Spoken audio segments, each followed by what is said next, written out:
Hello again, welcome back to another build challenge. Today's build challenge is using the inverted / hanging steel coaster. Starting budget is $18,000 and a $5,000 scenery budget.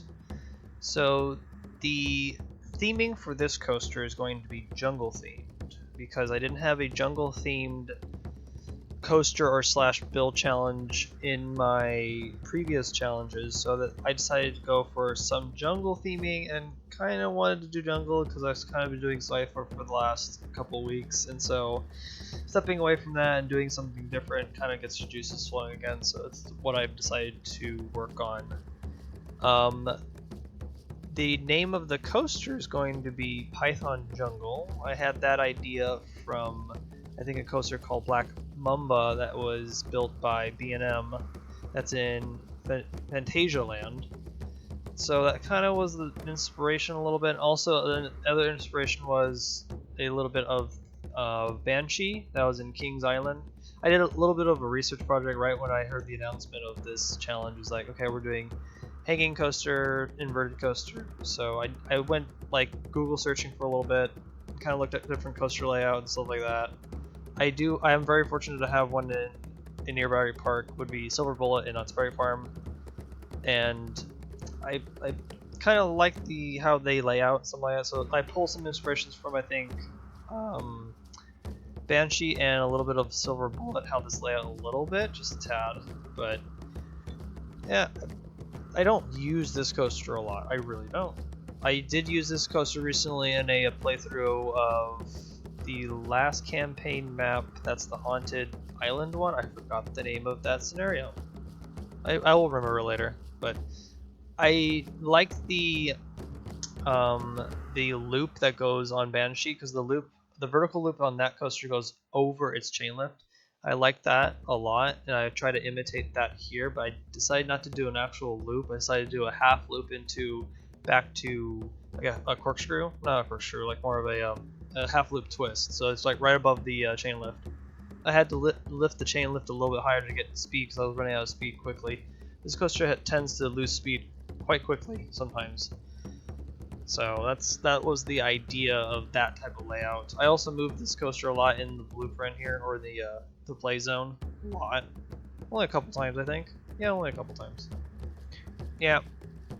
These challenges are getting difficult, as I said before. These are getting more difficult challenges, and they barely need money to decorate, because honestly, in my mind, when I pick a theme, I want to go like all out. So all out, like, so if it's jungle, right, I want to do mountains, waterfalls, jungles, ruined temples, maybe a village. But then I have to then scale myself back so much because of the money restraints. It's like, I want to do more. But it's also a fun challenge because it gives you that thing of like what you want to actually put in, what to put in and what to remove, because you have to kind of cut back. So I cut back on ideas like waterfall, I'll cut that out. Mountains, I'll do less rocks because rocks are expensive. So I'll do more maybe using basic shapes and basic walls to imitate a temple, and that's what I did here with the station later on. The layout still kind of was tricky. I try not to utilize all of the blueprint or the play space, because it makes the blueprint quite large actually compared to like if you were going to try to plot this down at a campaign level. But I think the layout here worked out pretty well. I like it at the end because I like that it goes over itself, over the chain lift, and it kind of weaves itself through. I'm going to try to do that with more of my layouts in the future, because when it comes to like ride design and look at coasters in real life, they design them to be either compact or somewhat like space efficient, so that they can use they use bang for their buck basically. They build such a good excitement roller coaster, and they put it in a good space, and then they don't waste so much space on something so expensive, because a normal coaster apparently is like millions of dollars. Like I think Silver Bullet cost Knott's Berry Farm $16 million. We're not even at that high of money in Parkitect. We're spending like what? We're only going to spend $18,000 or $16,000 on a pre-built coaster with scenery. So just the money-wise aspect of coaster and game is just gigantic. So I'm gonna try to do that with more of my layouts and stuff like that, and try to make it more compact. I did that in the beginning when I was playing this game in the beginning. I kind of built coasters kind of like that, but yeah. So on to building some of the station. I did some of the pre-station a little bit off camera because I wanted to. Had trouble figuring out a layout for the station or where the wall should go, so I kind of tried that out a little bit on my own, kind of step back a little bit. So on to building some type of ruined temple. Not sure what type of temple it could be. It could be from Mayan to Inca to, I don't know, Indian temple. I kind of just made a temple, kind of just ruined and collapsed. I deleted that section because I didn't like how it was sitting up above the weird corkscrew, or not, yeah, that's a corkscrew. So I decided to get rid of it and kind of just go from there. It's still okay to start over. It's not necessarily you need to stress out. This project only took about maybe 3 hours. Yeah, because I did the layout in the morning. I quit for a little bit, and then I came back and did the station, basically. And so, yeah, it was kind of like a good idea to do 2 different segments, because just building a layout is just, it's hard work in itself already, because you're trying to think either to make it look pretty or to make it look functional. I like to do both, but it all depends on what you guys think you should do, but it's just kind of a tip, like, kind of how I go with things. So splitting it up in 2 sessions like this actually helped out versus some of my other builds, because sometimes when the challenge comes out, I am right on it, and I'm going to build for like 3 hours, or 4, something like that, and I'll be done in seconds. I think the fastest build challenge in, was it Toyland? I think Toyland only took me under an hour, because I already had an idea in my head about toy stuff, but that's regardless. That was a long time ago build too, very long time ago. Trying out some different ideas with these stepped walls. Stepped walls are a really useful piece for like temple stuff, because it looks like brick and stuff like that. So I tried out some different like decorational stuff on the walls, things like that.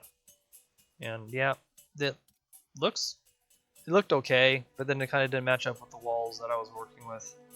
So on to doing other things. Okay, back to doing some pillar stuff. Yeah, the pillars, I wanted to use the medieval theming in this one, even though it's jungled, because I honestly like using these pillars versus doing just tons of shapes. Tons of shapes will take up a lot of my money, and also take up maybe more loading time depending on when you plop down the scenery, stuff like that. I'm deleting some of the idea of doing like holes in a ceiling or a roof, so I kind of deleted things out here and there. And then deleted those. Yeah, I'm going to start over basically at this point. I started over not a lot of times on this building. I haven't done a lot of temples. I did 1 temple for Crocodile Jungle for the scenario. I've done maybe another temple for like another sandbox map of mine that's like really old. But in this case, this was just, I don't know, temples. I always want to do something new when doing a build challenge or anything I'm working on, because doing the same thing over and over again, well, if you do something over and over again, you do get better practice out of it, but it's also get boring, and honestly, I don't want to get bored. So I will always try to do something new in every single build challenge. So on to doing a whole bunch of shapes and into the pillars and stuff like that to make it some type of temple to house the station.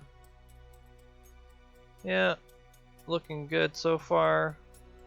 The other ideas for this ride was I was going to build a giant sign that would have maybe said the name Python or Python Jungle, but ran out of money quickly. There was a lot of ideas that I basically put on the cutting floor. That's what happens, especially with a challenge like this. So on to making more holes in the wall, destruction and wreckage, stuff like that, and the roof. I like doing this idea with the roof, so I used regular roofs, and I used a little bit of shapes, and the thicker roof pieces, I'll use those later on to make like holes in the roof as it looks like it's a arcade fortress or temple. Probably more of a temple. Tried out an idea to make a cylinder top thing, like an Indian temple or something, but changed my mind again. So on to doing just pillar work to kind of simulate that this was some type of giant pillared building. Yeah, the pieces I used in here were majority of the basic stuff except for the pillars were from the medieval set. I didn't use a lot of other secondary scenery actually. Also, like the idea of challenge would be taking the vanilla or the generic build set and build something out of it. That would be an interesting challenge to do so.